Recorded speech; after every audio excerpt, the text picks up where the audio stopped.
Hermanos, hemos cantado al Señor juntos al principio del culto como iglesia.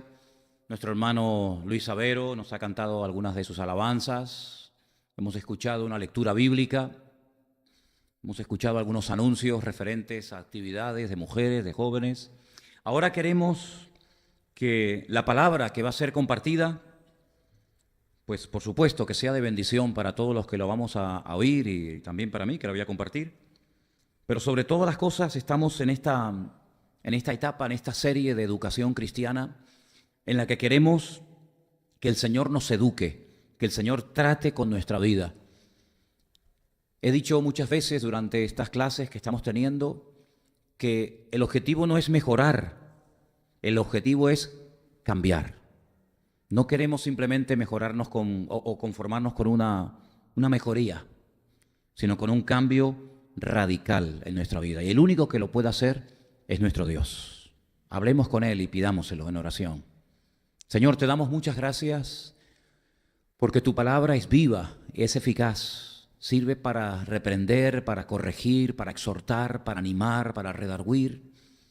Y te pedimos que en esta tarde, tú que eres el autor de la palabra, la uses, Señor, para tratar con nuestra vida y que podamos ir siendo cambiados y transformados a la imagen de tu Hijo Jesús.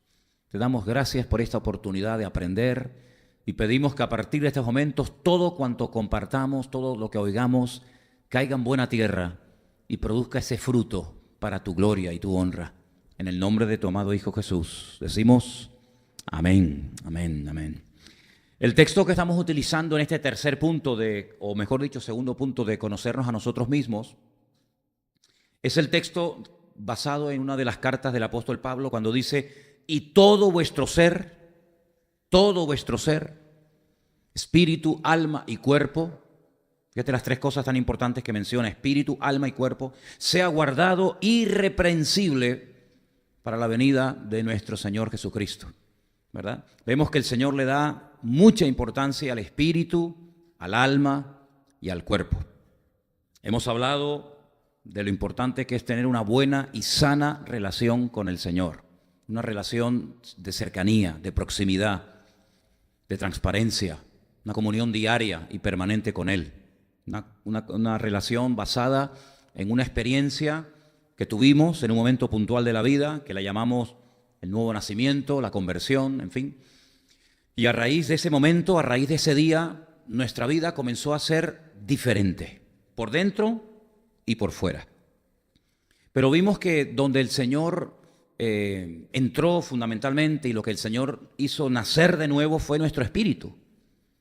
Y hay un texto que hemos también ya mencionado en estas clases que hemos tenido, Efesios capítulo 2, verso 1, que dice, Él os dio vida a vosotros cuando estabais muertos en vuestros delitos y pecados. Y sabemos que nuestro espíritu estaba desconectado del Señor. Comíamos, viajábamos, hablábamos, comprábamos, vendíamos, etcétera, pero nuestro espíritu estaba muerto.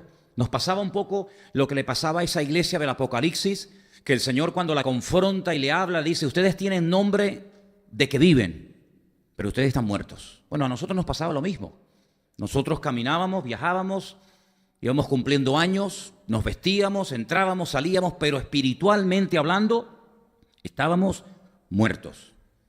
No importa la religión que practicaras, no importa la experiencia que tuvieras, hasta que tú no te encontraste con el Señor, tu espíritu estaba literalmente muerto. Y eso fue lo que le dijo el Señor Jesucristo a Nicodemo, aquel principal entre los judíos. Si no naces de nuevo, no puedes entrar ni ver, ni entrar ni ver. Mira, Moisés por lo menos vio, no entró, pero vio. Vio la tierra prometida de lejos, no entró, pero la vio. Pero el Señor le dice a Nicodemo, ni entras ni ves el reino de los cielos. Pero no estamos hablando en estos días del espíritu, estamos hablando de algo que llamamos el alma. Y dimos una definición y dimos diferentes frases de lo que es el alma, de lo que no es el alma. Hablamos también un poco acerca de la estructura del alma. Si trajéramos a un médico y nos daba una información acerca de la estructura del cuerpo, de las venas, de las arterias, del corazón, del pulmón, de los músculos, de los nervios, etcétera, pues nos quedaríamos sorprendidos de ver lo variado, ¿verdad?, que es el cuerpo humano, pero el alma exactamente igual. Todos tenemos alma, los inconversos, los creyentes, los ateos, los hombres, las mujeres, pero las características del alma son muy concretas y muy particulares. Dijimos que el alma es esa parte inmaterial del hombre que tiene facultad nutritiva, lo vimos el jueves, facultad sensitiva, facultad imaginativa, también tiene la facultad volutiva, sí, tiene voluntad, ¿vale? Tiene voluntad. Y la Biblia está cargada, saturada de textos donde aparece la palabra nefesh o alma, aunque dijimos que hay dos palabras en el texto original para definir alma, nefesh y neshama. Una es el alma del hombre y otra es el alma animal, porque el alma, al ser la vida, lógicamente los animales también tienen alma. En el momento que el alma sale del cuerpo, la Biblia dice que el cuerpo está muerto, ¿vale? Entonces, vimos que el alma tiene voluntad, ¿sabes? El alma se entristece, el alma se enferma. Di una lista enorme al primer día de enfermedades que puede llegar a tener una persona en el alma, no en el cuerpo, no en la mente, sino en el alma, ¿verdad? A veces no le damos importancia a ciertas y determinadas cosas, pero cuando constantemente te ocurre esas características que yo dije el primer día, pues es una evidencia de que tu alma está enferma. Hay momentos que la persona no puede ni alabar ni adorar a Dios. Y el mismo David un día tuvo que decir, Señor, saca mi alma de la cárcel para que pueda alabar tu nombre. Luego, la Biblia nos da a entender de que hay personas que por más que quieran no pueden alabar, no pueden adorar a Dios porque su alma está como encarcelada, ¿vale? Ahora, no vamos a caer en la trampa de los filósofos griegos que decían que el alma está encarcelada en el cuerpo y por lo tanto el cuerpo hay que maltratarlo, o la otra línea era que hay que darle rienda suelta a todo impulso e instinto del alma, aunque te comportes como un animal, porque al fin y al cabo el cuerpo es como una cárcel que está impidiendo que el alma se goce. No van por ahí los tiros. Pero el mismo Señor Jesucristo dijo en el huerto de Getsemaní, mi alma está triste hasta la muerte. No era una exageración, era una sensación de tristeza tremenda. Y él se retira, pide oración a varios de sus discípulos, Pedro, Jacobo y Juan, orar por mí, porque hoy mi alma está triste hasta la muerte. Y es allí donde él entra en una batalla, donde él entra en una lucha y donde él tiene que rendir la voluntad de su alma, sus deseos, sus impulsos, sus emociones, y llega a decirle al Padre algo como que no se haga mi voluntad. ¿Y dónde radica la voluntad? En el alma, en ese momento en el alma. Que no se haga la voluntad de mi alma, podríamos decir, sino que se haga tu voluntad. Sí, porque en este momento hay un choque de voluntades. Mi voluntad en este momento no coincide con la del Padre, pero yo quiero que la voluntad que se haga en mi vida no sea la mía, sino la de Dios, la del Padre. Y por eso yo te pido que no se haga mi voluntad, sino la tuya. Y bueno, ahí entró el Señor en un trato tremendo. Y es interesante notar que no se fue a Capernaum y hizo su oración, no se fue al mar de Galilea, no se fue a Jericó, no se fue a cualquier otra ciudad, sino se fue a un lugar muy interesante, que Getsemaní era el lugar donde se aplastaban las aceitunas para hacer el aceite de oliva, ¿verdad? Y allí fue triturado, allí fue machacada la voluntad del Señor Jesucristo, y de allí salió rumbo a todo lo que le esperaba, que dicho sea de paso, era terrible el proceso por el cual iba a pasar, pero él tuvo que renunciar a su voluntad. Y en algún momento de la vida, o en muchos momentos de la vida, ya como creyente, ya como convertido, puede ser que a lo mejor tu voluntad no coincida con la de Dios. Puede ser que estás empeñado en dedicarte a algo o estudiar algo que Dios dice es que esa no es mi voluntad para tu vida. Tú estás perdiendo el tiempo, te puedes llegar a desanimar, estás creando una falsa expectativa, te estás gastando dinero y al fin y al cabo no te va a servir para nada, porque esa es tu voluntad, ese es el deseo. No quiero utilizar la palabra capricho, pero esa es la inclinación de tu alma, eso es lo que a ti te gustaría hacer. Incluso eso es lo que a lo mejor a tu padre le gustó hacer y no logró hacer, porque muchas veces las frustraciones de los padres queremos ver cómo los hijos logran lo que yo en mi juventud no logré, y a veces hacemos las cosas por agradar al padre o por agradar a mamá. Pero en el fondo lo que tenemos que hacer todos y cada uno de nosotros es agradar a nuestro Dios, ¿vale? Y bueno, Pedro, Juan, Santiago y tantos discípulos eran pescadores. Ellos jamás en su vida se habían planteado dedicarse a otra cosa. En ningún momento vemos a Pedro diciendo, bueno, yo ya estoy cansado de pescar, estoy cansado de las redes de la barca, me quiero dedicar a viajar, a estudiar, a la agricultura. Me voy a Jerusalén y me quiero meter en una yeshiva y estudiar Torah y hacerme un gran rabino. No, sino que ellos tenían ya su vida más o menos organizada, planificada, sabían dónde tenían que ir, dónde estaba la barca, las redes, etcétera, hasta que un día se apareció por ahí el Señor y les cambió la vida. Les cambió la vida. Y entonces, en el momento en el que ellos se encontraron con el Señor comenzó a tratar sus vidas, comenzó a cambiarlos, y fíjate a lo que llegaron, aquellos hombres que al principio nadie votaba por ellos, nadie daría un centavo por ellos, y llegaron a ser grandes hombres de Dios, hasta el punto que dice la Biblia que nuestra fe está fundada sobre las escrituras de los profetas, del vulgarmente llamado Antiguo Testamento, y sobre la doctrina de los apóstoles. Y sobre ambas cosas edificamos nuestra fe, construimos nuestra vida para poder llegar a ser un edificio santo a nuestro Dios, dice la Biblia. Ahora, las dos facultades que nos quedaron el otro día por definir o por hablar fue la que mencioné recién, la facultad volutiva. El hombre puede desear, el hombre puede en un momento determinado perseguir o alejarse de algo, porque el alma tiene voluntad propia, ¿sabes? Y lo que tienes que preguntarte, cuanto antes mejor, es si la trayectoria que tú venías trayendo, el estilo de vida que tú has llevado toda la vida, los dictámenes de tu alma, ahora coinciden con el proyecto que Dios tiene para ti, porque tu vida tiene propósito, y el propósito es el propósito de hacer la voluntad de Dios. Entonces, si tu alma te ha inclinado, si tu alma te ha arrastrado, te ha seducido a hacer ciertas y determinadas cosas que a ti en el fondo, no digo que no te gusten, sino a lo mejor te agradan, pues tienes que pararte y decir, Señor, ¿qué quieres que haga? Eso fue lo que le dijo el rabino Pablo de Tarso. ¿Qué le dijo al Señor? ¿Qué quieres que haga? Fíjate qué interesante. Él se encuentra con el Señor, él cae a tierra, no sabemos si iba montado en un camello, en un burro, en lo que fuera, pero lo que está bien claro es que él cae. Es interesante cómo el Señor lo tira. A veces es importante que el Señor nos detenga en la vida y nos diga, alto, vas demasiado rápido, vas camino hacia Damasco y justamente tienes que dar la vuelta e ir derecho en otra dirección, ¿no?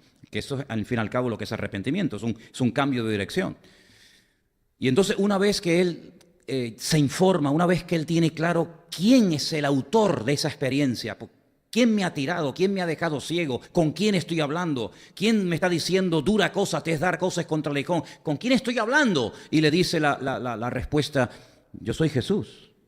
Yo soy Jesús a quien tú estás persiguiendo. Fíjate, él ni siquiera se imaginaba que él estaría persiguiendo al Mesías. Vamos, al contrario. Sin embargo, él en su ignorancia estaba persiguiendo nada más y nada menos que al mismo Señor.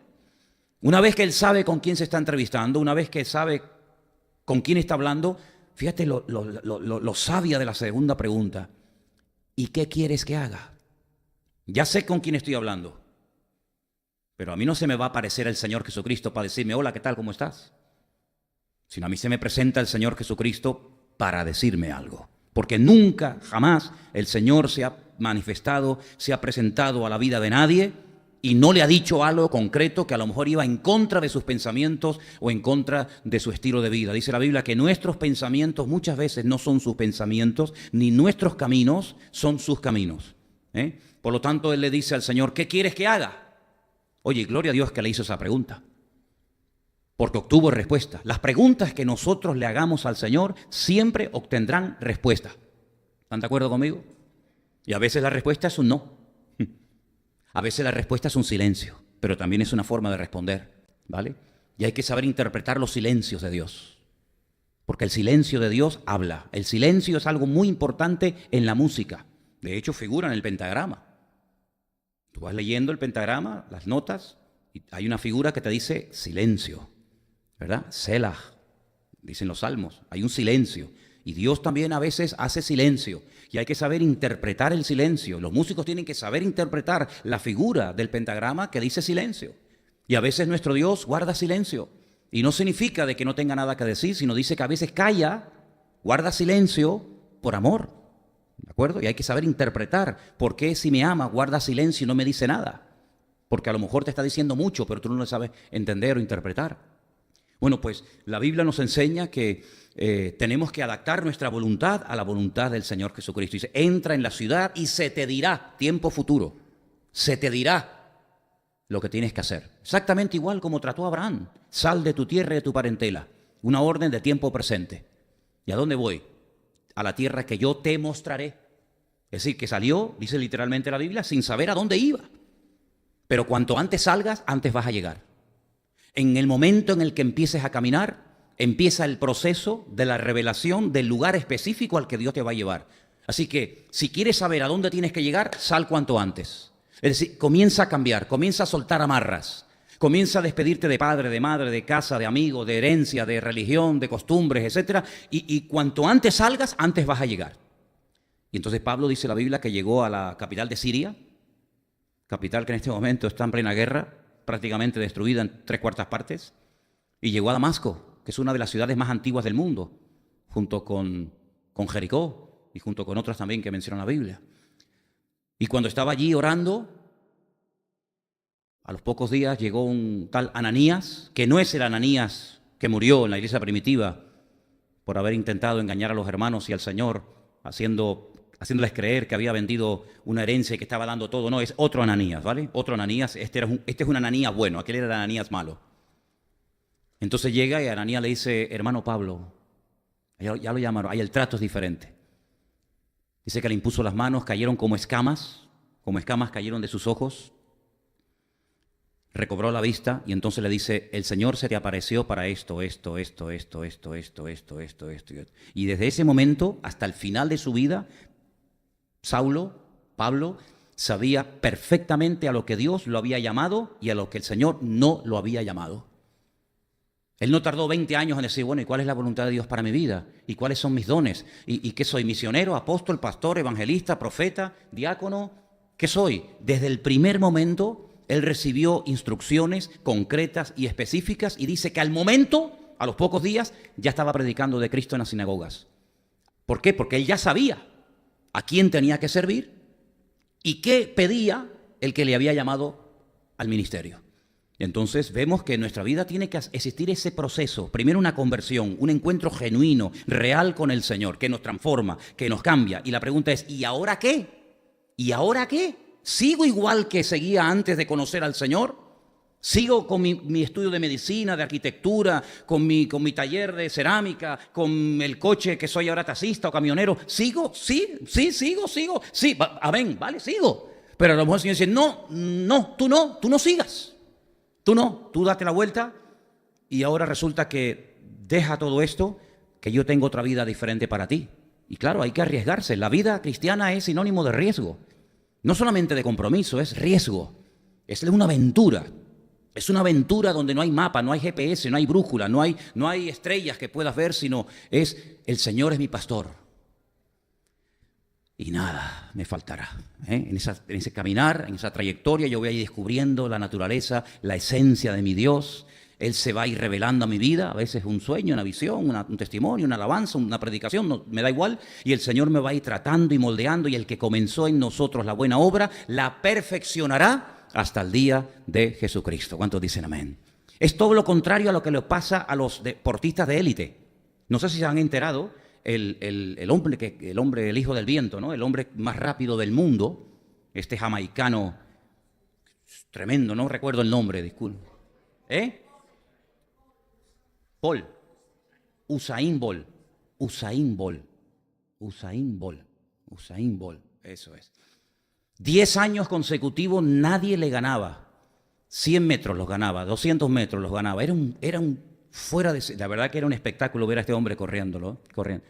Todo lo que se proponía lo ganaba. Un palmarés, no tiene medallas ni de plata ni de bronce, todos son oro. Algo increíble. Ayer sale corriendo, estos días sale corriendo, le pega un pinchazo aquí en el músculo aquí de la pierna y ya, amigo, ya no ganó la carrera. Y no sé si se recuperará de esa tremenda lesión que ha experimentado. Lo que está bien claro, y es ley de vida, que ha ido a menos. Ha ido a menos. Todo lo contrario a lo que nos tiene que pasar a nosotros. Que de menos tenemos cada vez que ir a más. Y podemos terminar la carrera guardando la fe, sabiendo que el Señor está a mi lado, aunque ninguno estuvo en mi primera defensa, dice la Biblia, pero Él estuvo a mi lado y me dio fuerzas para que pudiera predicar hasta el último momento. ¿Cuántos dicen amén?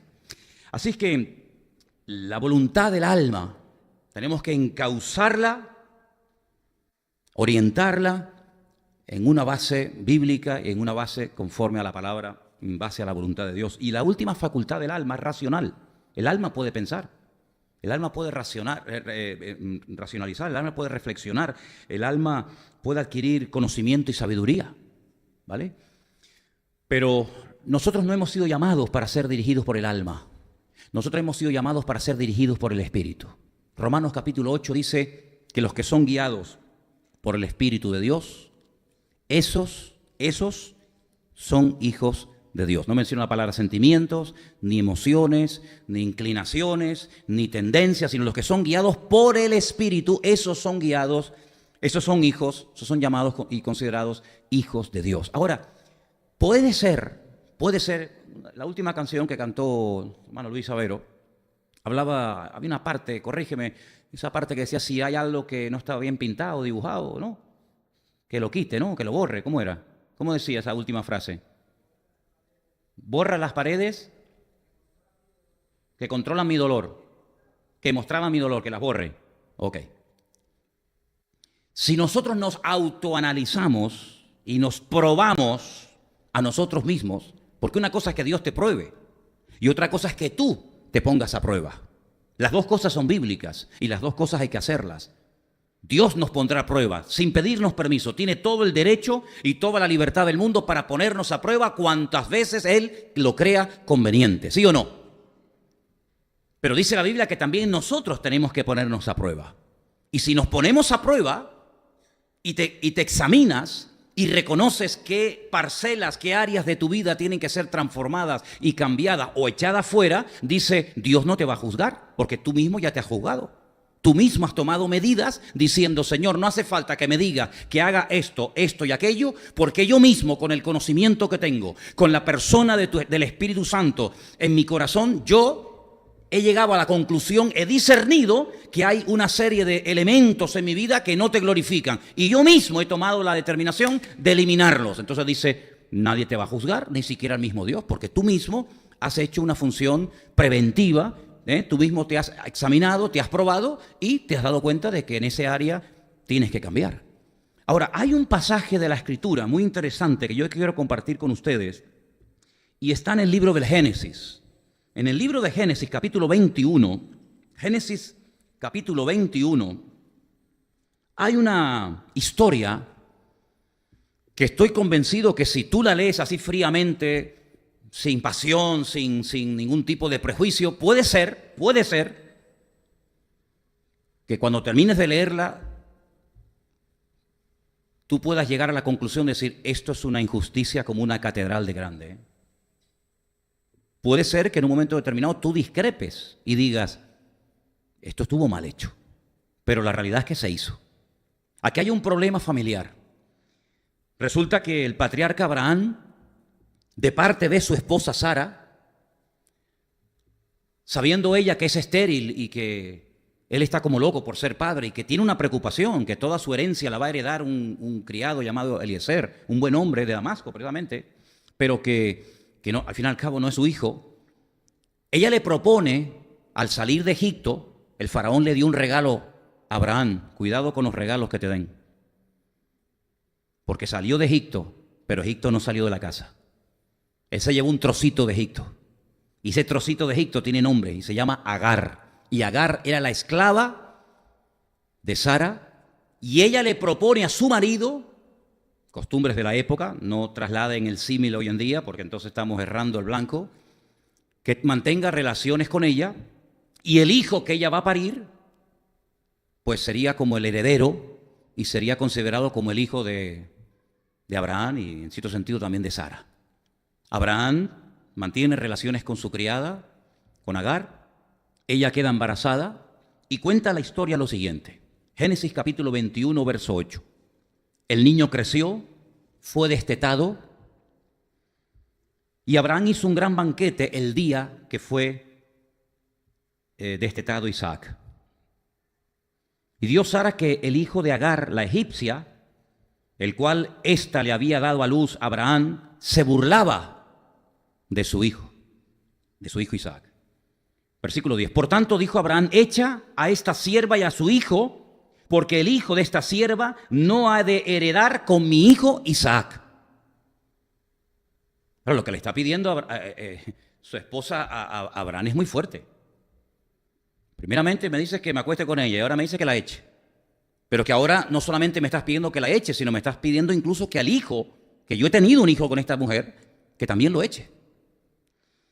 Este dicho le pareció muy grave a Abraham a causa de su hijo. Sí, esto no le hizo ninguna gracia. Ninguna gracia. Entonces dijo Dios a Abraham: no te parezca grave a causa del muchacho y de tu sierva. En todo lo que te dijere Sara, oye su voz, porque en Isaac te será llamada descendencia. Menos mal, Dios, mira, fíjate lo grave que le tuvo que parecer a Abraham la propuesta de su mujer, de Sara, que tuvo que intervenir Dios. Perdonen, yo doy una opinión personal. Yo creo que si Dios no le habla y le convence y le muestra a Abraham que esto es lo que tenía que hacer, Abraham esa decisión no lo hubiera tomado nunca. Hubiera habido peleas toda la vida en el matrimonio, pero él no echa jamás a Ismael de su casa, porque era su hijo. Sin embargo, Dios le dice: no te parezca grave, esto es lo que ahora mismo hay que hacer. Entonces dice en el versículo 13: y también del hijo de la sierva haré una nación, porque es tu descendiente. Entonces Abraham se levantó muy de mañana, tomó pan y un odre de agua y se lo dio a Agar, poniéndolo sobre su hombro, y le entregó el muchacho y la despidió. Y ella salió y anduvo errante por el desierto de Beersheba. Mira, donde vive nuestro hermano Guido. A lo mejor nos está viendo ahora, vete tú a saber. Allí, por ese desierto de Beersheba, en el Negev, en el sur de Israel, comenzó esta mujer a caminar y a caminar con un niño, con un jovencito. Y entonces dice en el versículo 14: entonces Abraham se levantó muy de mañana, tomó pan, un odre de agua, se lo dio a Agar, poniéndolo sobre su hombro, le entregó al muchacho, la despidió. Ella salió, anduvo errante por el desierto de Beerseba, pero le faltó el agua del odre y echó al muchacho debajo de un arbusto. Y se fue y se sentó enfrente a distancia de un tiro de arco, porque decía: no veré cuando el muchacho muera. Y cuando ella se sentó enfrente, el muchacho alzó la voz y lloró. Quiero repetir las palabras de la madre. Preste atención, por favor. Preste atención a las palabras de Agar, la egipcia, la esclava. No veré cuando el muchacho muera. Qué pronto nos olvidamos de lo que Dios nos dice en la vida. La verdad, yo me quedo sorprendido de la memoria, cómo nos falla cuando nos interesa. Pero para lo que nos interesa, tenemos una memoria de elefante. Qué malas pasadas nos hace a veces la mente. Hemos olvidado los mensajes de hace 3 semanas o 4 semanas o hace un año atrás. Y eso es un grave error. Porque resulta que ella dice: yo no quiero ver cuando mi niño muera. Y por eso dice que se pone como a distancia de un tiro de arco para no ver la muerte del niño. Es que se está muriendo deshidratado. Es que allí hay 50 grados a la sombra. Y la pobre fue con una cantimplora y un poco de agua y ya se le ha acabado el pan y el agua. ¿Y de dónde encuentra agua esta mujer? Ya no hay posibilidad. Pero espérate un momento.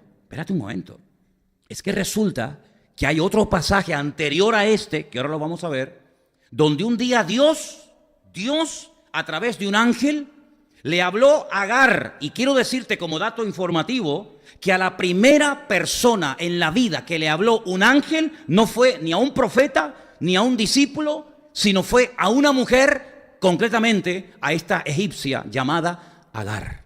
La primera vez que un ángel se entrevista, la primera vez que un ángel le habla a una persona en esta vida, según el orden cronológico de la Biblia, fue a esta mujer llamada Agar. Quiero que vengas conmigo, sin irte de este capítulo 21, sin irte de ahí, quiero que vengas conmigo a Génesis capítulo 16, estamos en el 21, ¿verdad? Pero en Génesis capítulo 16, dice en el versículo 1, presten atención: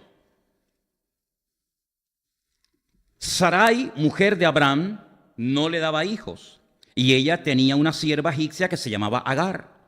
Dijo entonces Sarai a Abraham: ya ves que el Señor me ha hecho estéril, te ruego pues que te llegues a mi sierva, quizá tendré hijos de ella. Y atendió a Abraham el ruego de Sarai. Sarai, su mujer de Abraham, tomó a Agar, su sierva egipcia, al cabo de 10 años que había habitado Abraham en la tierra de Canaán, y se la dio por mujer a Abraham su marido. Y él se llegó a Agar, la cual concibió, y cuando vio que había concebido, miraba con desprecio a su señora. Ya cambió el semblante, la actitud de la criada ya ha cambiado, ya le salió Egipto, amigo, ya le salió el mundo. De momento muy sumisa, muy obediente, muy mosquita muerta. En el momento en el que tienes algo que te hace sentir más importante que tu señora, dice que la miraba con desprecio. Y fíjate qué interesante lo que dice versículo 5. Entonces Sarai le dijo a Abraham: mi afrenta sea sobre ti, y yo te di mi sierva por mujer, y viéndose encinta me mira con desprecio, que juzgue el Señor entre tú y yo. Respondió Abraham a Sara: he aquí tu sierva está en tu mano, haz con ella lo que bien te parezca. Y como Sarai la afligía, ella huyó de su presencia. Sarai en ese momento le tomó la palabra a su señor, a su marido Abraham, y le dice: fuera de aquí. La afligía y al final la agobió tanto que salió huyendo.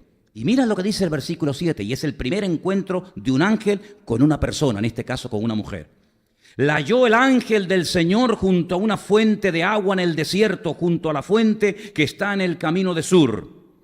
Y le dijo a Agar, sierva de Sarai: ¿de dónde vienes tú y a dónde vas? Y ella respondió: huyo de delante de Sarai, mi señora. Y el ángel del Señor le dijo: vuélvete a tu señora y ponte sumisa bajo su mano. Y le dijo también el ángel del Señor: escucha, la promesa, al niño que aún no ha nacido. Estamos hablando de Ismael. Hay una promesa de parte de Dios para este niño. Y le dice: multiplicaré tanto tu descendencia que no podrá ser contada a causa de la multitud. Una promesa espectacular. Una promesa tremenda. Y las promesas de Dios no se pueden olvidar fácilmente, como a veces nos pasa. Las promesas de Dios hay que tenerlas bien frescas en la mente. Porque si nos olvidamos de lo que Dios ha prometido, si nos olvidamos de lo que Dios nos ha mostrado y enseñado, podemos perder la carrera, podemos perder la fe, podemos entrar en un callejón sin salida y podemos llegar a negar y a dudar de lo que un día el Señor nos prometió. Entonces dice aquí: será un hombre fiero. En el texto original dice: será Pere Adán.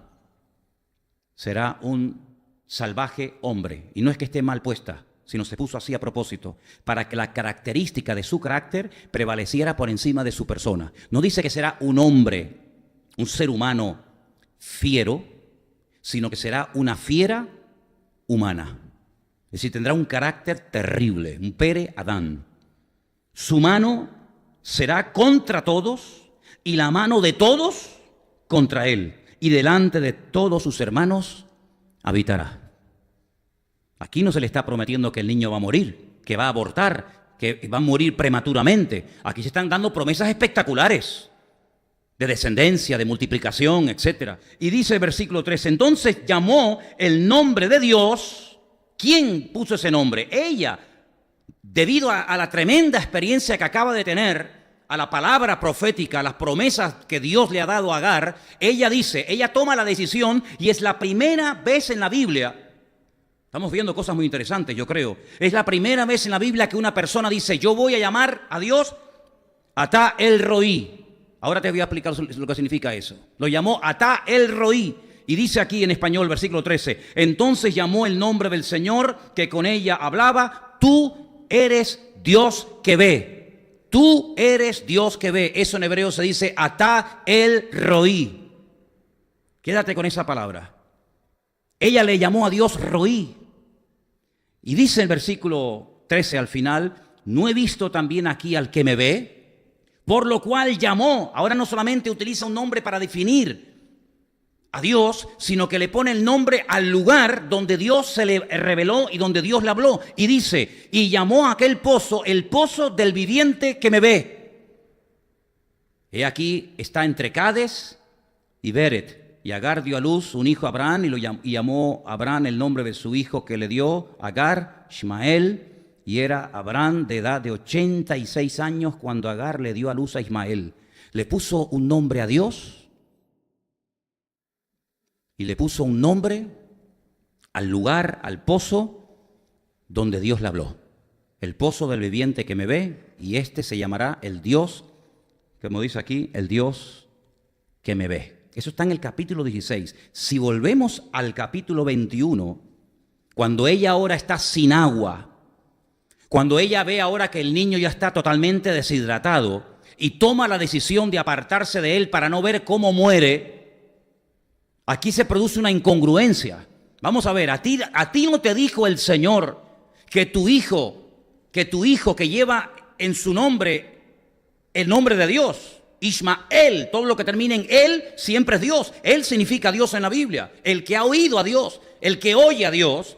A ti no te dijo Dios que tu hijo va a ser una bendición, que va a tener una descendencia espectacular, que no se va a poder ni contar de la cantidad de gente que va a haber. ¿Cómo es posible que tú ahora te apartes de él y diciendo, es que se me va a morir? ¿En qué quedamos? ¿Va a vivir y va a ser bendecido y prosperado o va a morir? Dios ha dicho una cosa y tú estás diciendo otra. Y ese es el gran problema muchas veces entre nuestra alma y entre nuestro espíritu. Que nuestra alma nos dice, no se puede, es imposible, tú no vas a cambiar nunca, ese problema no se va a solucionar. Pero el Señor a través de su espíritu te dice, al que cree, todo le es posible. Y ahí hay una lucha, ¿verdad? Entre la carne, entre el espíritu, entre lo que me dice la voz del alma, entre lo que me dice por otra parte el Señor. Y entonces el Señor otra vez en el capítulo 21 le vuelve a hablar por segunda vez a Agar. Es increíble. Y fíjate lo que dice aquí. Estamos en el capítulo 21, ¿verdad? Estamos en el capítulo 21, versículo 21, 17. Oyó Dios la voz del muchacho y el ángel de Dios llamó a Agar desde el cielo. Oye, las experiencias que esta mujer tuvo con Dios, muchos nunca la han tenido, ¿eh? Dios llamó desde el cielo a Agar y le dijo, ¿qué tienes, Agar? ¿Qué te pasa? No temas, porque Dios ha oído la voz del muchacho en donde está. Ahora, eso en donde está yo quiero explicarlo. Porque permítame, lo hago con todo respeto, ¿eh? Pero voy a leer el versículo sin las dos últimas palabras. Vais a ver que dice lo mismo, aparentemente. Versículo 17. Oyó Dios la voz del muchacho y el ángel de Dios llamó a Agar desde el cielo y le dijo, ¿qué tienes, Agar? No temas, porque Dios ha oído la voz del muchacho. ¿Por qué añade, Dios ha oído la voz del muchacho en donde está? Algo tiene que tener y alguna explicación tiene que tener cuando se añade la expresión, yo he oído la voz del muchacho donde está y cómo está ahora. Porque quiero decirles que este muchacho iba a ser el terror el día de mañana del pueblo de Dios. ¿Cómo es posible, pregunto yo y pienso en alta voz, que Dios haya salvado a un muchacho que el día de mañana él y su descendencia iban a causar tantas bajas, tanto dolor y tanta tragedia en el pueblo de Israel? ¿Por qué no lo dejó morir? Como por ejemplo David oraba por aquel niño que tenía que nacer. Y dice la Biblia que el niño murió esa misma noche. El niño que había tenido con Betsabé. ¿Por qué no lo dejó morir? Total, muerto el perro, muerto la rabia. El día de mañana un problema menos, que hasta el día de hoy permanece. Porque Dios no juzga el futuro. Dios juzga el presente. Mañana, pasado mañana, el año que viene puede ser una persona terrible, pero hoy puede ser una persona que invoca el nombre de Dios. Y Dios nunca te va a juzgar por lo que vas a hacer, sino Dios te está juzgando y te trata por lo que hoy estás haciendo. ¿Cuántos dicen amén? Si hoy juzgara a Dios a Ismael, seguramente lo dejaría morir, porque la paga del pecado es la muerte. Pero en ese momento Ismael era inocente, en ese momento lloró, gimió, en ese momento no había cometido ninguna ruindad y por lo tanto Dios le oyó en esa situación, en ese lugar, en ese momento, en esa circunstancia. Dios lo oyó y le salvó la vida. Siglos más tarde, otro gallo cantaría, porque Dios juzga solamente el presente, tu situación actual con Él, y nunca te va a juzgar por lo que en el futuro tú vas a hacer. Y podría darles muchos ejemplos. Mirad al rey Acab. El rey Acab sería terrible, pero en el momento presente, cuando es amonestado por el profeta Eliyahu, por el profeta Elías, cuando le dice, prepárate que vas a morir, él dice en la Biblia que se humilla, y entonces antes de que salga por la puerta, antes de que salga por el umbral, el profeta le dice, vuelve, ¿no has visto cómo se ha humillado? ¿Verdad? Y entonces el Señor juzga tu vida en este momento, no lo que vas a hacer o lo que fuiste, sino cómo estás en este momento, porque el pasado no existe y el futuro tampoco. Lo único que existe es el hoy, porque este es el día que Dios ha creado para que nos gocemos y nos deleitemos en Él. ¿Cuántos dicen amén? Y entonces fíjate tú, que le dice el Señor, levántate, alza al muchacho y sosténlo con tu mano, porque yo haré de él una gran nación. Entonces Dios abrió los ojos y vio una fuente de agua, y fue y llenó el odre de agua y dio de beber al muchacho. Y Dios estaba con el muchacho y creció y habitó en el desierto y fue tirador de arco. Y habitó en el desierto de Parán, y su madre le tomó mujer de la tierra de Egipto. Claro, no podía ser de otra manera, ¿verdad? Así como Abraham mandó a Eliezer para que buscara una esposa para su hijo Isaac de su tierra, de su familia. La cabra siempre tira al monte, amigo. Ella buscó una mujer, ella lo buscó, no él. Ella le buscó una esposa de Egipto, de los Mitzraim, para mi hijo, porque quiero que Egipto nunca desaparezca de su vida, de su estilo de vida, de su forma de comportarse y de vivir. En vez de acercarse al Dios de Abraham, ella se acerca a Egipto, ¿verdad? Tremendo, ¿no? Ahora, fíjense qué interesante. Sara decidió que su marido tenía que expulsar a Agar y a su niño de la casa. Y así ocurrió, dice la Biblia que así ocurrió. Y la lectura que se ha leído esta tarde, que es una alegoría, es una enseñanza basada en hechos reales. Ahí se menciona diferentes nombres, tanto lugares geográficos como de personas. Pues ahí encontramos que Pablo dice, vamos a ver, ¿con cuántas mujeres tuvo Abraham en un momento puntual de su vida? Después podríamos hablar de la otra esposa con la que se casó, pero bueno, eso ya lo dejaremos para otro día. Pero ¿con cuántas mujeres tuvo Abraham relación íntima? Pues con Agar, que tuvo un hijo con ella, y con Sara, su esposa, que también tuvo un hijo con ella. Uno se llamó Ismael, el hijo de la esclava, el otro se llamó Isaac, el hijo de la libre, ¿verdad? Y dice la Biblia que no podían convivir. No podían convivir. Aquello era una guerra, era un infierno, ¿verdad? Estaban juntos, pero no en armonía. Estaban juntos, revueltos y peleados, los unos contra los otros. Al final tiene que ser expulsada, y aquí encontramos un ejemplo gráfico, un ejemplo creo muy bueno de la Biblia, donde podemos ver cómo hay cosas con las cuales uno no puede estar más tiempo juntos. Hay cosas con las cuales tú no puedes convivir, tú no puedes cohabitar.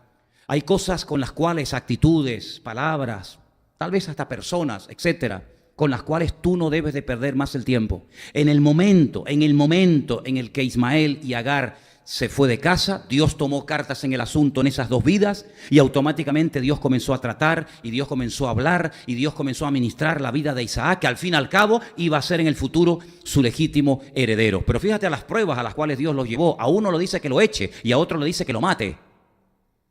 Que si te pones a comparar, dices, bueno, casi es mejor echarlo, que tengo la esperanza algún día de poder verlo, recuperarlo, que al otro que me está pidiendo que lo mate. Entonces, no podíamos matar a Ismael. Otra vez volvemos, ¿verdad? No podemos matar a Ismael Sí, a ver, ahora me lié. No podemos matar a Ismael y echar a Isaac. Sí, es que estar aquí arriba no es fácil, ¿sabes? A veces me hago un 8. Pues no, el Señor dice, no, a tu único hijo, al que amas, me lo matas, y al otro me lo expulsas. Qué curioso. Y nunca más se volvieron a ver los hermanos, salvo el día que enterraron al viejo. El día que enterraron a Abraham, se encontró Ismael con Isaac, se separaron, hasta el día de hoy que no hay forma de juntarlos. ¿Qué te parece? Entonces, hay cosas en la vida con las cuales no puedes pactar. Hay cosas en la vida con las cuales no puedes vivir ni perder el tiempo. Hay cosas en la vida que, como Abraham tuvo que decirle a Agar, se acabó, hija, coja al niño y lárguense de aquí, porque esto ni viven ustedes, ni vivimos nosotros. Aquí hay que empezar de cero, hay que romperlo todo, o Dios no hace en momentos puntuales de la historia que dice, basta, lo rompe todo y empezamos de cero. ¿No lo hizo en el diluvio? ¿No lo hizo en el diluvio? ¿No lo hizo contigo? Es exactamente igual. Lo que Dios hizo en el diluvio, que rompió con todo y empezó de cero, es lo que hizo con nosotros. Nuestra tierra como estaba, desordenada, vacía y en tinieblas. Hasta que vino el Señor, rompió la obra del diablo, que era el causante de dicha ruina, y nos ha convertido en nuevas criaturas. Las cosas viejas pasaron y aquí todo es hecho nuevo. ¿Qué te parece? Es lo mismo. ¿Qué es lo que será? Dice la Biblia, lo mismo que fue, porque no hay nada nuevo bajo el cielo. Para conocer lo que Dios va a hacer, hay que conocer lo que Dios hizo, porque lo que Dios hizo es la sombra que se proyecta en el futuro de lo que Dios va a hacer en tu vida. ¿Cuántos dicen amén? Entonces, fíjate qué interesante, estas mujeres son echadas de la casa, se les echa fuera, y con el paso del tiempo volvemos otra vez a encontrar una situación parecida, donde dos hermanos, en este caso gemelos, Jacob y Esaú, pues resulta que tampoco pueden convivir el uno con el otro. Y uno tiene que huir al extranjero 20 y tantos años, ¿verdad? Y después sí hay una especie de reencuentro, aparentemente se besan, hay unos puntitos que aparecen en unas palabras del relato bíblico donde te dice, donde te indica que el beso fue fingido, el encuentro, aparentemente fumamos la pipa de la paz, como se hacía en las películas del oeste, aquello fue fingido porque no duró mucho tiempo. Y prueba de ello es que Edom, descendiente de Esaú, pues después fue un terrible enemigo del pueblo de Dios, del pueblo de Israel. Pero quiero retomar lo que dije antes. La primera persona que llama a Dios Roí fue Agar. Atá el Roí, tú eres el Dios que me ve. La palabra Roí, Atá es tú eres. Atá tú eres. El Dios, tú eres el Dios que me ve. ¿Cómo se dice me ve? Roí. Fíjate qué impactante fue ese nombre, que no fue un nombre que Dios le reveló a Agar, porque hay momentos en los que Dios revela algunos de sus nombres a ciertos y determinados personajes. Por ejemplo, a Abraham. Por ejemplo, a Moisés. Bueno, y cuando voy a Egipto y me preguntan, ¿a ti quién te manda? Con el montón de dioses que tenemos aquí, ¿a ti quién te manda? ¿Qué Dios te envía a ti? Tú eres mensajero y embajador de qué Dios. Y entonces le dice, ¿qué les digo? Dice, dile que te manda, y le da el nombre. Y a Abraham le revela ciertos y determinados nombres que son cápsulas, pequeñas cápsulas de la esencia de Dios. Los nombres son las cápsulas que cuando las abres revelas la naturaleza o parte de la naturaleza o esencia del Señor.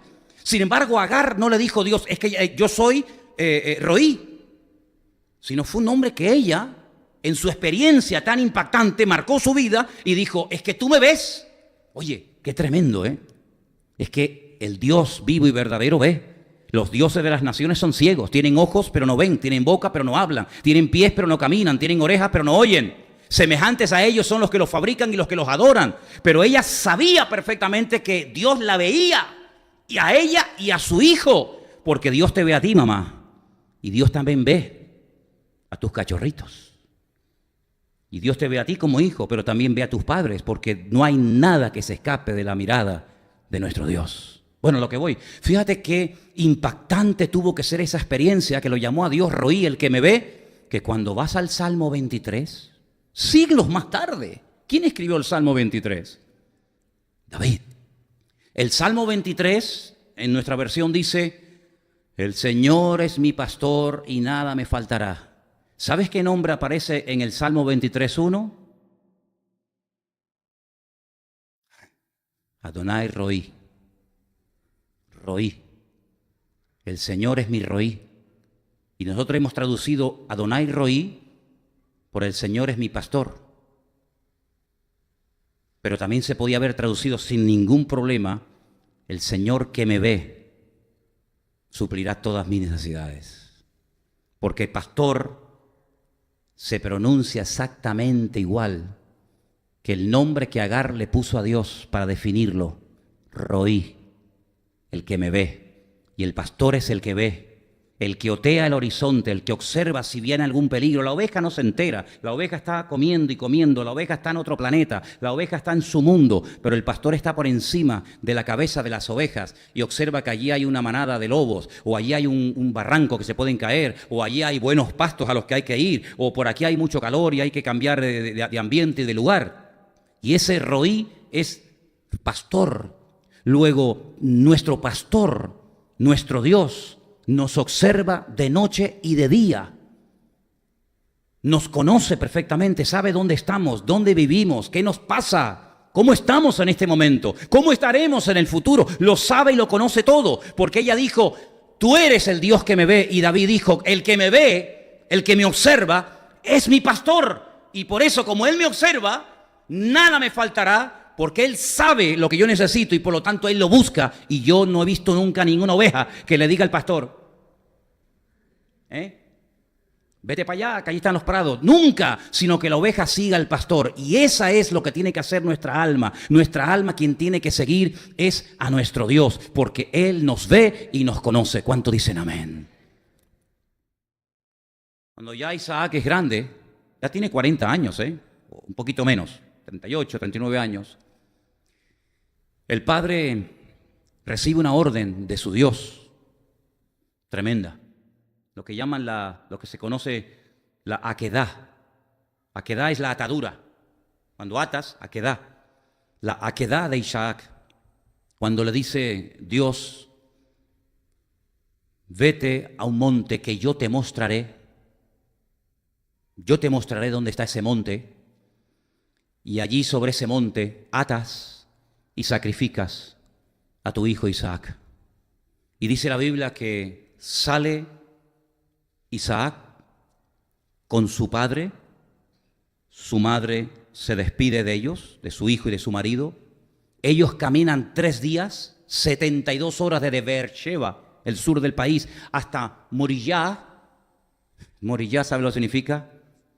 Moré es el maestro, Yad es Dios, el monte donde Dios me va a enseñar algo.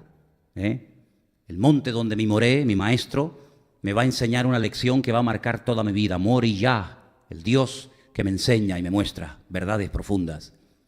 Suben a lo alto de aquel monte, donde tiempo más tarde Salomón construiría el primer templo de Jerusalén y el segundo que se restaura en la época de Nehemías, ¿verdad?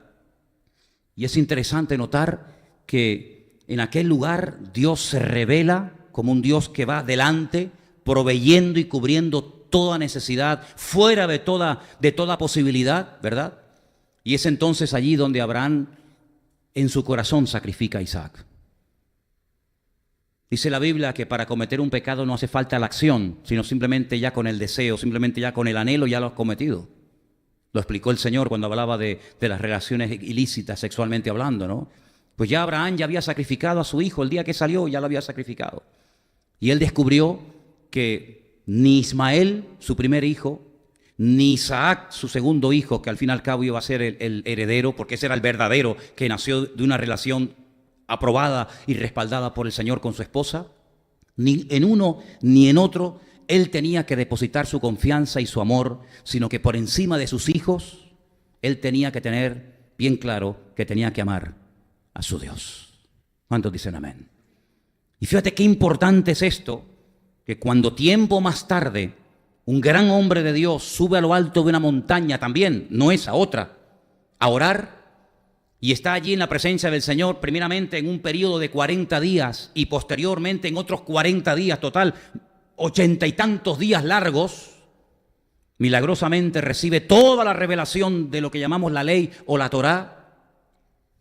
Y resulta que este hombre, pues en aquel monte descubre que para Dios no hay nada imposible, que cuando uno está dispuesto a sacrificar y a despojarse y a desprenderse de lo que uno más ama, Dios nunca dejará vacío tu corazón. ¿Cuántos dicen amén? Porque Dios, para llenar tu corazón, cuando tú quieres educar o reeducar a tu alma, el Señor nunca te dejará peor de lo que te tuvo.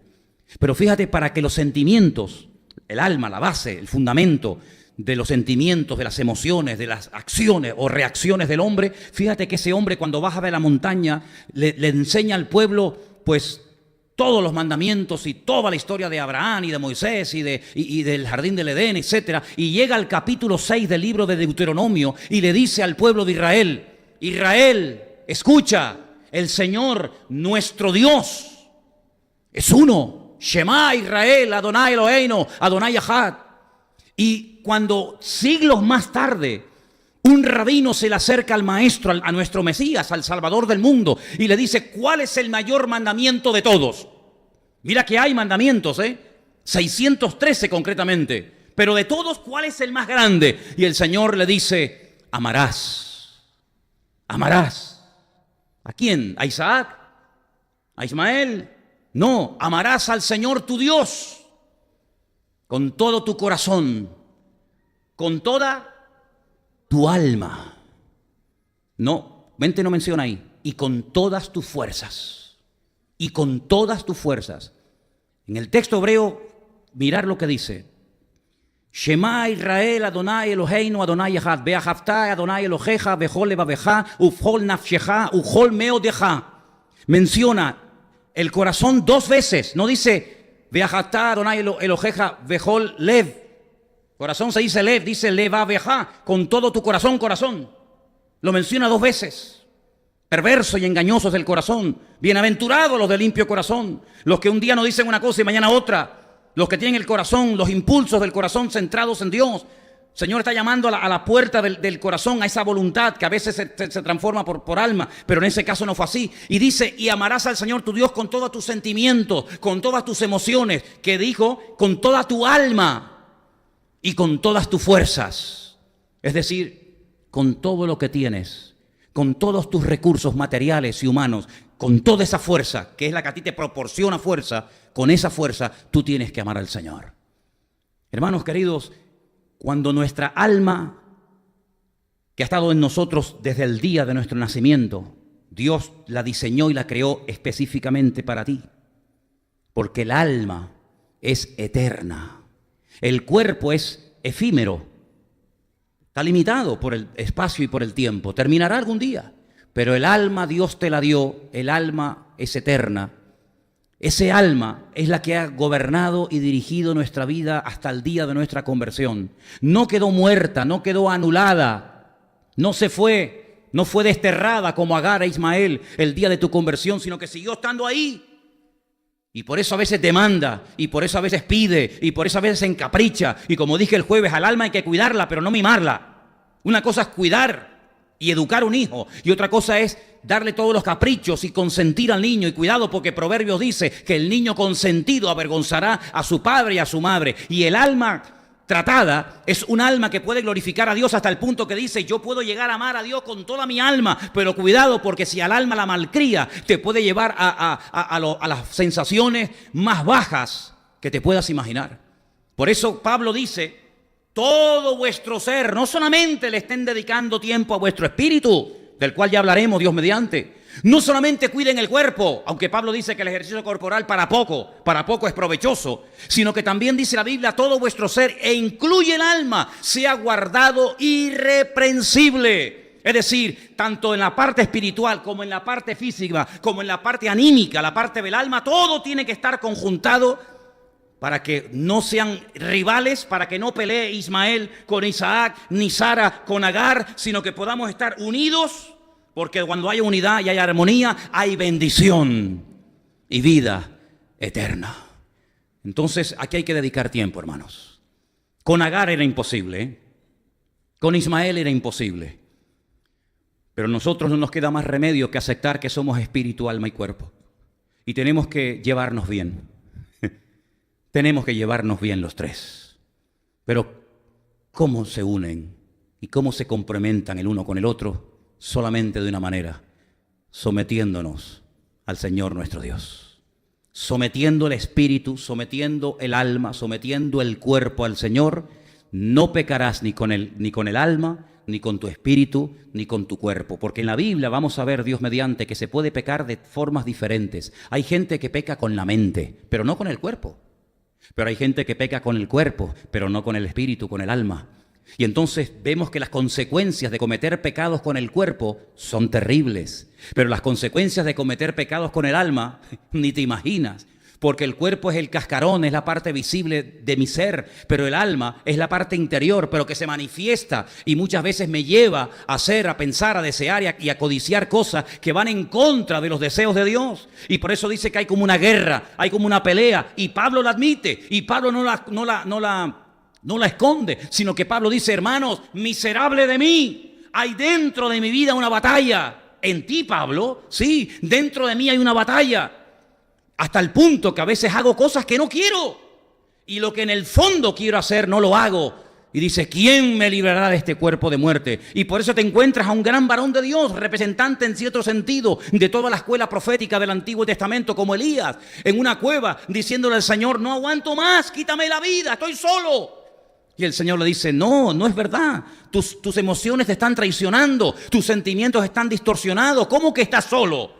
Sí, Señor, no hay nadie al lado mío, no me ves más solo que la una. Y el Señor le dice, ¿y qué dijo la divina respuesta? Dice, hay 7,000 que no han doblado su rodilla ante Baal, pero es que yo no los había visto. Ese es el gran problema que tenemos muchas veces, que no vemos más allá, porque nos estamos mirando demasiado a nosotros mismos. ¿Cuántos dicen amén? Y cuando nos miramos demasiado a nosotros mismos, nos olvidamos de ver más allá. Y quiero solamente terminar diciendo algo. Miren, hermanos, para que vean ustedes al callejón y a la ruina a la que puede llevar el alma no domada a una persona, encontramos un pasaje extraordinario en el Antiguo Testamento donde vemos a un hombre lleno del Espíritu de Dios. Y este sí que estaba lleno, porque estaba lleno 2 veces. Porque él deseó, anheló, pidió y buscó la doble unción que tenía el profeta Elías. Luego, si hubo alguien lleno en el Antiguo Testamento del Espíritu de Dios, ese fue sin lugar a dudas, ¿quién? Eliseo. Yo quiero lo doble, la doble unción. Elías le dijo, ¿la quieres? Cosa difícil has pedido. No es fácil, ¿eh? Pero si tú me sigues y me ves cuando yo soy arrebatado, recibirás lo que has pedido.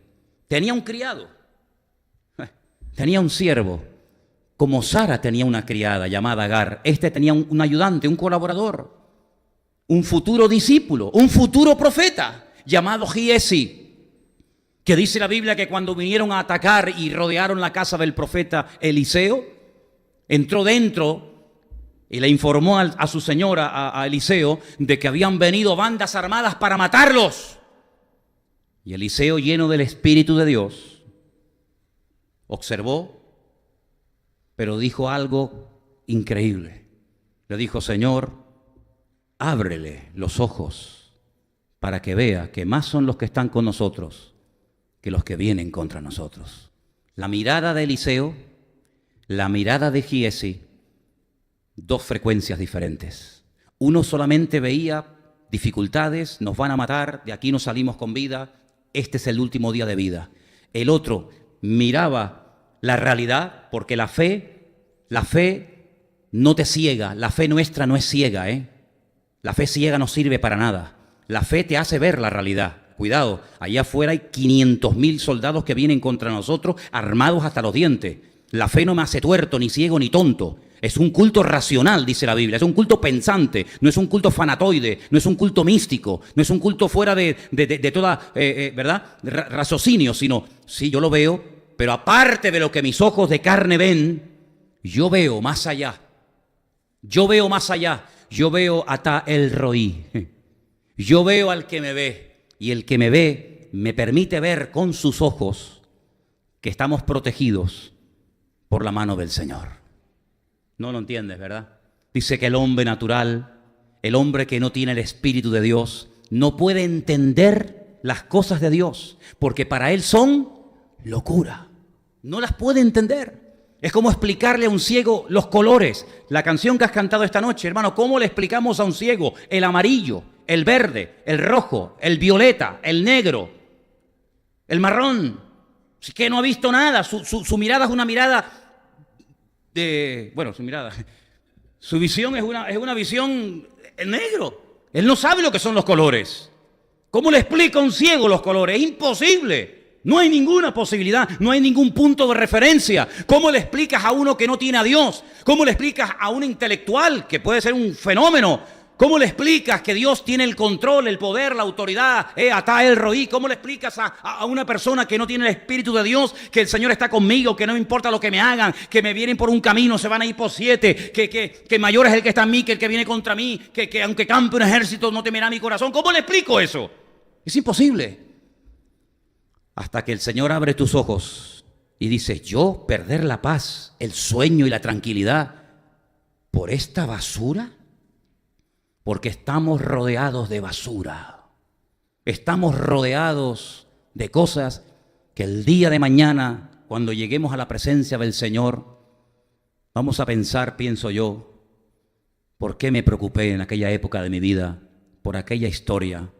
Ahora que estoy arriba y miro para abajo, digo, qué necio que fui. El tiempo que perdí, el mal humor que cogí, los nervios que cogí, total por nada, cuando lo más importante y el cuadro, cuando tú estás en una máquina donde están haciendo un bordado, cuando están haciendo una alfombra de estas que después se cuelgan en la pared, si tú te pones desde abajo, te metes debajo de la máquina y miras hacia arriba, solamente ves hilos colgando, no se discierne nada, no se ve nada. No, pero sal debajo de la máquina, amigo.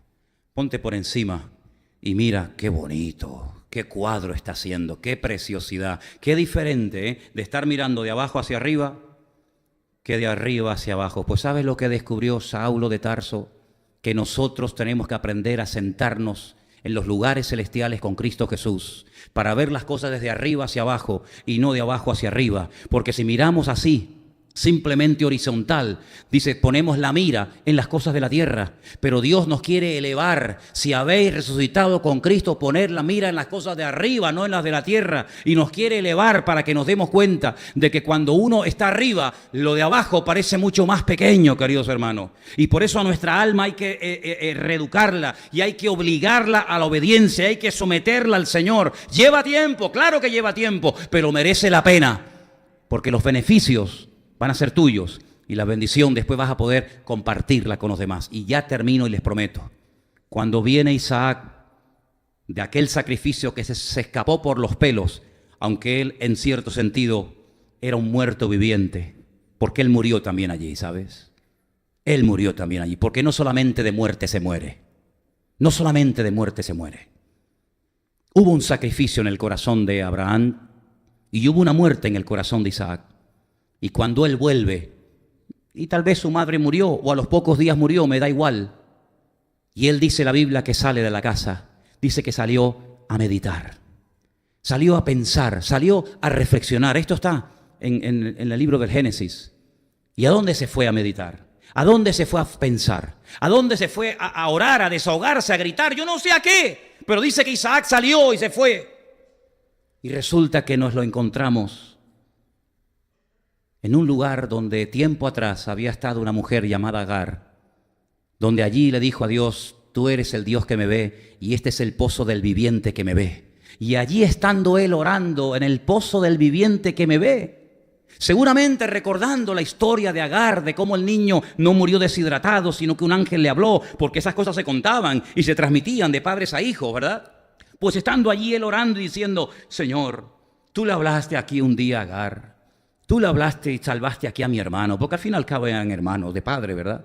Y tú lo salvaste, y él era un niño y no podía hacer nada. Yo soy un hombre, ya no tengo madre, mi padre ya es anciano, yo voy a heredar todo esto. Señor, háblame. Hay que decirle en momentos puntuales de la vida al Señor, Señor, háblame. Muéstrame algo, Señor. Algo, dime algo. Dice que él estaba mirando allí el pozo del viviente que le ve, y dice que alzó la vista. Qué bonito ese pasaje, a mí me encanta ese pasaje.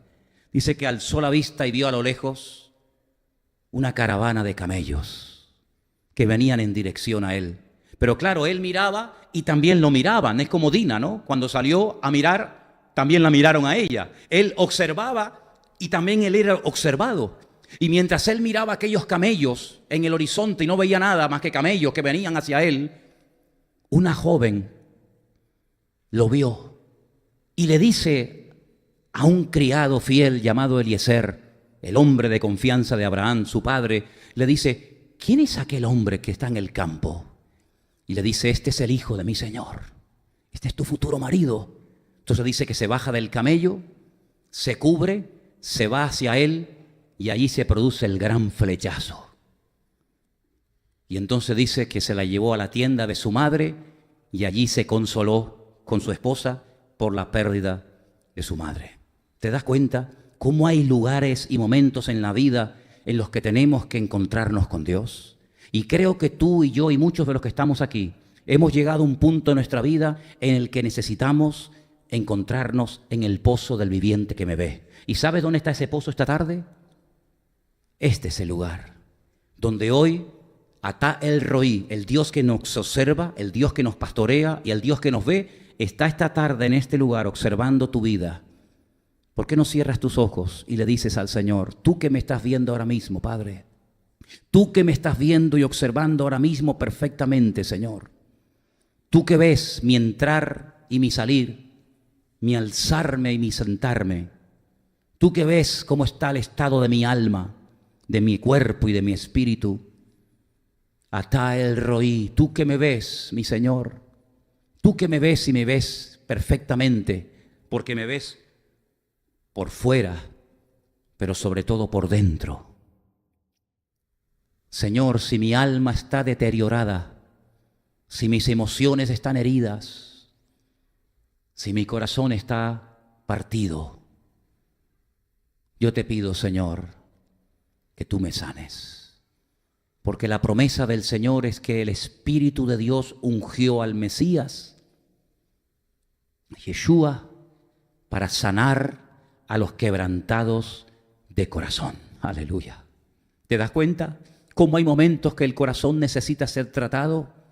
No solamente el espíritu, sino también la parte más profunda del ser humano, cómo también necesita en momentos puntuales de la vida ser tratada y recibir esa caricia del Padre diciéndote: no temas, no temas, el niño no morirá, el niño vivirá y será una gran nación. Aunque se haya acabado el aceite, aunque se haya acabado el agua del cántaro, no importa. El que cree en mí, de su interior brotarán ríos de agua viva. Y necesitamos el agua viva del Señor en nuestra casa. Necesitamos que fluya el agua viva en tu matrimonio, en tus hijos, en la iglesia. Necesitamos que fluya. Necesitamos encontrarnos con el viviente, el que nos conoce y nos observa. Acércate a Él en esta tarde, hermano. Acércate a Él en este momento, por favor. Es un momento de recogimiento, es un momento de acercarte a Dios, tal y como estás. Mira cómo se acercó Agar, rota, dolida, triste, sola, abandonada, sedienta y hambrienta. Pero el Señor la vio, el Señor la encontró y el Señor le dio promesas. Y en esta tarde el Señor está aquí con nosotros, aleluya. Háblale a Él, entrevístate con Él, encuéntrate con Él, aleluya.